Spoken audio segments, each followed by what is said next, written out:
या सर्व भीमसागराला माझा जय भीम करतो। आज एका प्रज्ञा सूर्याची प्रार्थना करायला आपण सारे जमलो आहोत, त्यांना वंदन करायला आपण जमलो आहोत। महामानव डॉक्टर बाबासाहेब आंबेडकर नावाचा हा स्वातंत्र्य सूर्य आहे। आजचा हा पवित्र दिवस केवळ एका महामानवाचा जन्मदिवस नाही आहे, तर संपूर्ण भारताच्या विवेकाचा आणि स्वाभिमानाचा उत्सव आहे। कार्यक्रमाला उपस्थित सर्व लाडक्या बहिणी, लाडक्या भावांनो,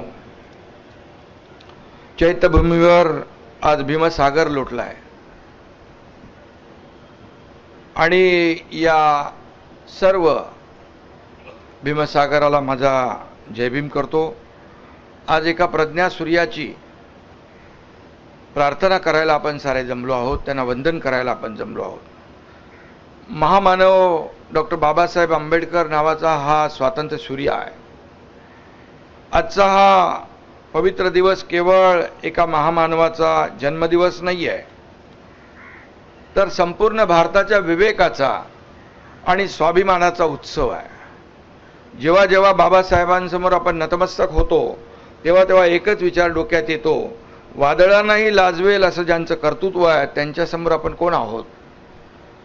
आणि म्हणून जीवनात सुख आलं भीमा तुझ्यामुळे, जीवनात सुख आलं भीमा तुझ्यामुळे, ज्वलंत संघर्षाची चाकतो आम्ही गोड फळे, बुद्ध नीतीशी भीम पर्व हे जुळे, बुद्ध नीतीशी भीम पर्व हे जुळे, मातीचं सोनं झालं भीमा तुझ्यामुळे, भीमा तुझ्यामुळे। बाबासाहेबांनी देशाला स्वाभिमान दिला, समानता आणि मानवतेची दिशा दाखवण्याचं काम बाबासाहेबांनी दिलं। बाबासाहेब हे संविधानाचे शिल्पकार तर आहेतच, पण ते आधी माणुसकीचे देखील शिल्पकार आहेत। मगाशी आम्ही ते फोटो गॅलरीत पाहत होतो, बाबासाहेब जेव्हा निवडणुकीत उभे होते तर त्यांची निशाणी माणूस होता आणि त्यामुळे त्यांनी माणसाला किती महत्त्व दिलंय। आणि त्यांनी जी घटना लिहिली, अनेक देशांचा अभ्यास करून आपल्या देशाची घटना सर्वोत्तम ठरली पाहिजे, यासाठी आपल्या देशाची घटना सर्वोत्तम ठरली आणि शेवटच्या माणसाला न्याय मिळाला पाहिजे ही भावना बाबासाहेबांनी मनामध्ये ठेवली आणि म्हणूनच त्या घटनेवर आपण राज्यकारभार करतो आहे। आणि म्हणून महापुरुष जेव्हा शांत चित्ताने आणि विवेकानं या ठिकाणी एखादी कृती करतात तेव्हा ती क्रांती होते। आपल्याला माहीत आहे डॉक्टर बाबासाहेब आंबेडकर नावाच्या प्रज्ञा सूर्यानं, आता ताईंनी त्याचा उल्लेख केला, 14 तळ्याचं ओंजळभर पाणी पिण्याची कृती केली आणि एक क्रांती घडली। बाबासाहेबांच्या एका कृतीनं दलित वंचित समाजाला आत्मभान दिला, आत्मसन्मान मिळवून दिला। स्वतंत्र भारताच्या आजवरच्या इतिहासामध्ये एकही दिवस बाबासाहेबांचं नाव घेतल्याशिवाय आपलं जातो का? बिलकुल जात नाही। बाबासाहेबांच्या नावाशिवाय आपण काय करू शकतो का? काही नाही। आणि म्हणून आज आपल्या देशाची लोकशाही जी या भक्कम पायावर उभी आहे, तो पाया बाबासाहेबांनी रचला आहे घटनेच्या माध्यमातून। आणि म्हणून बाबासाहेबांनी दिलेलं संविधान हाच आपला राष्ट्रधर्म आहे। डॉक्टर बाबासाहेबांच्या संविधानाचा खरा सन्मान केला तो देशाचे आदरणीय प्रधानमंत्री नरेंद्र मोदीजींनी, देशाचे प्रधानमंत्रीजींनी। आज आपण संविधान दिन साजरा करू लागलो, हे पहिल्यांदा घडलेलं आहे। 2015 पासून हा देशाचा संविधान दिन आपण सुरू केला। आणि म्हणून आम्ही जे काही इथे खुर्चीवर बसलेलो आहोत, राज्याच्या हिताची शपथ घेतली, ती फक्त मंत्रिपदाची नव्हती, तर ती संविधानाची शपथ होती। आणि प्रत्येकाने मनात एकच प्रश्न विचारला पाहिजे की आपण ज्या ठिकाणी आहोत ते कुणामुळे आहोत। एक आदिवासी भगिनी राष्ट्रपती होऊ शकते, एक सामान्य कुटुंबातला परिवारातला व्यक्तिमत्व या देशाचे प्रधानमंत्री होऊ शकतात।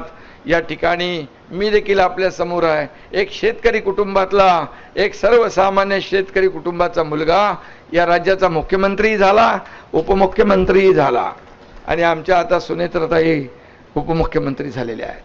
आणि म्हणून हे सारं घडलंय ते केवळ बाबासाहेबांच्या संविधानामुळे शक्य झालेलं आहे। आपली भीमाची लेख डॉक्टर ज्योतिताई वाघमारे या संसदेत पोचल्या, त्या देखील बाबासाहेबांच्या संविधानामुळे।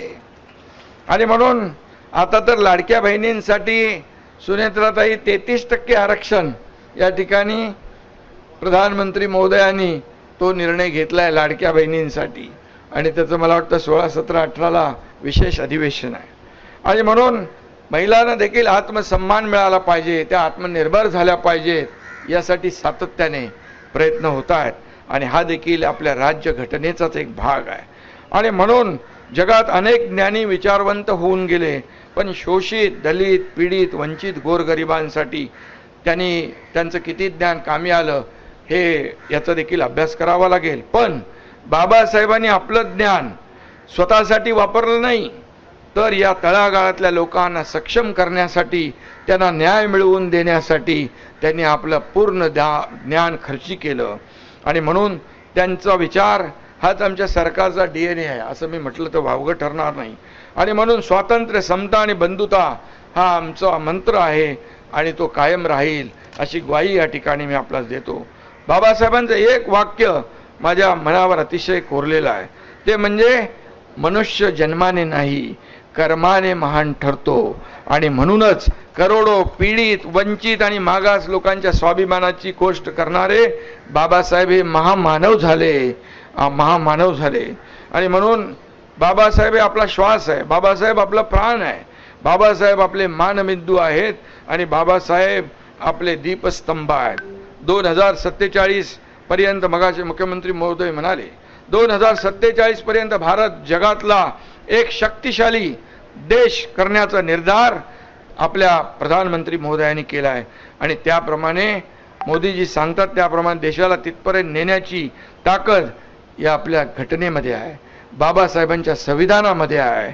आणि कारण संविधान हाच भारताच्या एकतेचा पाया आहे असं म्हटलं तर वावगं ठरणार नाही. आणि म्हणून अनेक कामं आपण सरकारने केली, अनेक स्मारकं उभी केली. अगदी महाराष्ट्राच्या अनेक ठिकाणी बाबासाहेबांची स्मारकं उभी राहत आहेत. बाबासाहेबांची जयंती तर संपूर्ण महाराष्ट्रात नाही, देशभरामध्ये आपण साजरी करतो. अगदी गल्ली सर्वसामान्य कार्यकर्ते अगदी स्थानिक पातळीवर देखील ती साजरी करतात. परंतु या ठिकाणी मी एवढंच सांगेन, शेजारी इंदू मिल जे आहे येथे अतिभव्य असं बाबासाहेबांचं स्मारक उभं राहत आहे, याचं काम झपाट्याने सुरू आहे. आणि हे काम जगाला हेवा वाटावा असं आहे. या ठिकाणी हे काम 95% पूर्ण झालं आहे, कोणतीही अडचण यामध्ये येणार नाही. ते पूर्ण होईल त्यावेळेस याकडे जग चकित होऊन पाहिल्याशिवाय राहणार नाही. अशा प्रकारचं भव्य दिव्य बाबासाहेबांचं स्मारक आपल्या इंदू मिल या ठिकाणी उभं राहत आहे. लंडनमध्ये देखील, लंडनची देखील आठवण काढली. लंडनमध्ये बाबासाहेब राहायचे, त्या घराची देखभाल, सुशोभीकरण, त्याचं ठावठेवा, सगळं रखरखाव या ठिकाणी आपलं सरकार करते. आणि म्हणून आज इथं चैत्यभूमीवर आलेल्या सर्व लाखो बाबासाहेबांच्या अनुयायांचं मी मनापासून स्वागत करतो. इथं मुंबई महापालिका, राज्य सरकार, पोलीस विभाग या सगळ्यांनीच याची चोख व्यवस्था या ठिकाणी केलेली आहे. कुणाची आमच्या लाडक्या बहिणी, लाडक्या भावांची गैरसोय होणार नाही याची काळजी आपण घेतलेली आहे. आणि म्हणूनच मी या ठिकाणी एवढंच सांगू इच्छितो, सत्ता हे समाज परिवर्तनाचं हत्यार आहे असं बाबासाहेबांनी निक्षून सांगितलं होतं. त्याच तत्वावर आपण चाललोय. कारण शेवटी सत्ता ही सर्वसामान्यांच्या आयुष्यामध्ये चांगले दिवस आणण्यासाठी आहे, बदल घडवण्यासाठी आहे, त्यांच्या जीवनामध्ये आनंद निर्माण करण्यासाठी सत्ता असते. आणि तेच बाबासाहेबांनी सांगितलं होतं. आम्हाला महाराष्ट्रात रामरायाचं, शिवरायाचं, भीमरायाचं राज्य आणायचं आहे. यासाठी सगळा प्रयत्न या ठिकाणी सुरू आहे. आणि म्हणूनच आम्ही म्हणतो, आमचं महायुतीचं सरकार सर्वसामान्यांचं सरकार आहे. आणि म्हणून सर्वसामान्यांसाठी जे काही करता येईल ते करण्याचा प्रयत्न आम्ही करतोय. महायुती सरकारवर आपण विश्वास टाकलेला आहे, जनतेने वारंवार विश्वास टाकला आहे. आणि म्हणून बाबासाहेबांना अपेक्षित असलेला महाराष्ट्र आपल्याला घडवायचा आहे. एवढंच मी या प्रसंगी सांगतो. आजच्या बाबासाहेबांच्या जयंतीनिमित्त फक्त संविधानाचा सन्मान करून थांबायचं नाही, तर त्यातल्या कर्तव्यांचं, त्यांच्या शिकवणीचं पालन आपल्याला करायचं आहे, ते महत्त्वाचं आहे. आणि म्हणून बाबासाहेब आंबेडकर यांचे विचार जिवंत ठेवणे, ते जीवापाड जपणे, ते आत्मसात करणे, ते आचरणात आणणे हीच खरी आदरांजली बाबासाहेबांना ठरेल असं मी मानतो. शेवटी जाता जाता एकच सांगतो, एकजूट आणि संघर्ष, एकजूट आणि संघर्ष सोबत शिक्षणाचं तंत्र, साऱ्या जगाला शिकवला भीमाने समानतेचा मंत्र. आपण सारी भीमाची लेकरं आहोत. भीमा तुझी लेकरं आम्ही. देतो तुला अभिवचन, करू संविधानाचं रक्षण आणि माणुसकीचं जतन. धन्यवाद. पुन्हा एकदा मी आपल्या सगळ्यांना मनापासून या ठिकाणी आजच्या या पवित्र दिनाच्या खूप खूप शुभेच्छा देतो.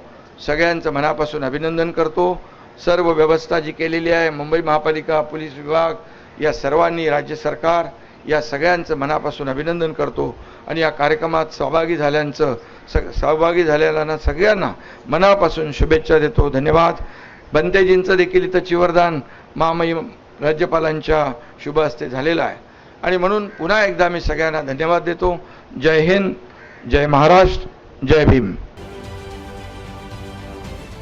महाराष्ट्रातील सर्व बातम्यांचे विश्वासार्ह व्यासपीठ. सकाळच्या सर्व सोशल मीडिया प्लॅटफॉर्मला लाईक, फॉलो आणि सबस्क्राईब करा.